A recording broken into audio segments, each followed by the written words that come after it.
All right, now we continue with the lawmakings. Yep. But in all such cases, the votes of both houses shall be determined by yeas and nays, and the names of the persons voting for and against the bill shall be entered on the journal of each house respectively. If any bill shall not be returned by the president within 10 days, Sundays excepted, after it shall have been presented to him, the same shall be a law in like manner as if he had signed it, unless the Congress by their adjournment prevent its return, in which case it shall not be a law. This is what's called the pocket veto. It means that the president can just not sign it, and it becomes a law, but it's clear that the president didn't want it to be. Honestly, I suspect that a lot of the post office things and things like that just get ignored by the president most of the time. Like, I don't know that for sure. I don't know if it's one of the routine things the president does is just sign like 15 stupid bills that nobody cares about. Maybe that's true. It's not like you need a signing ceremony for all of them. But the president doesn't actually have to sign anything. But as long as Congress is still in session, it's not taking their breaks, it'll pass automatically. Yeah. Sundays accepted. I find it interesting that they include Saturday, but this is before the idea of a 5-day work week.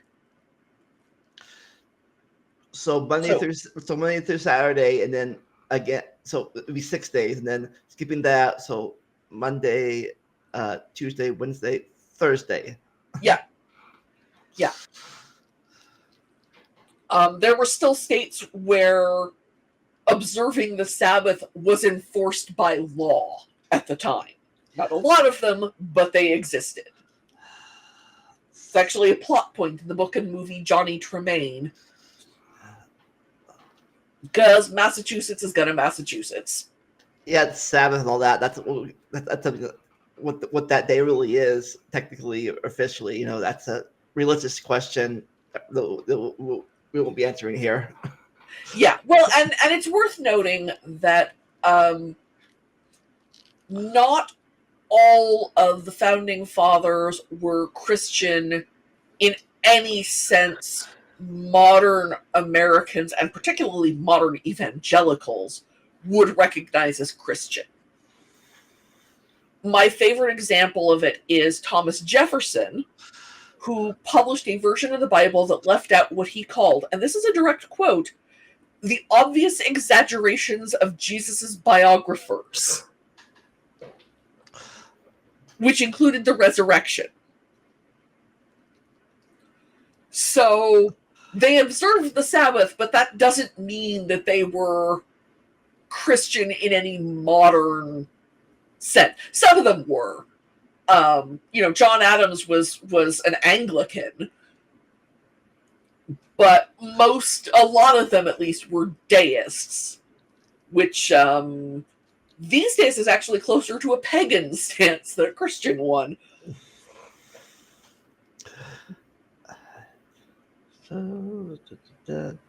But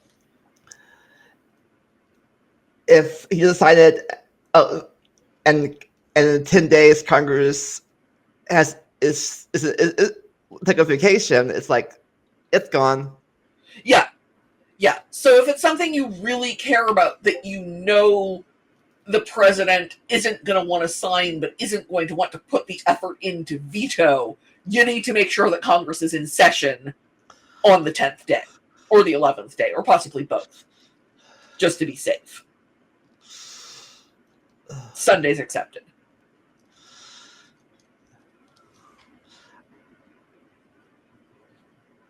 So I wonder if Congress still doesn't meet on Sundays. I don't think they do. I think they take weekends off.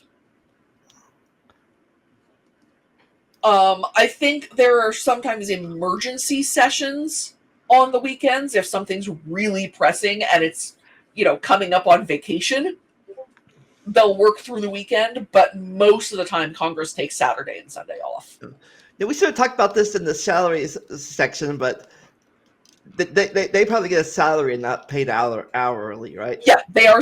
They are. It's a salary position. It's easy to look up what they get, and actually, we'll be getting to some interesting stuff with salaries in the amendments. Because of course, it's being a member of Congress is basically the only job where you set your own salary. Well, not anymore. Oh no, they still set their own salary. It's just how it gets applied is different now. Any pay raise that Congress grants itself doesn't get put in place until the next election. So After the next election, so they better hope they get reelected. But we'll talk about that on that'll be the penultimate episode. Yep. before our wrap up episode. And that's an interesting amendment to talk about. There's a lot to say, but we aren't there yet. We have 110 more to go. So we'll be here a while.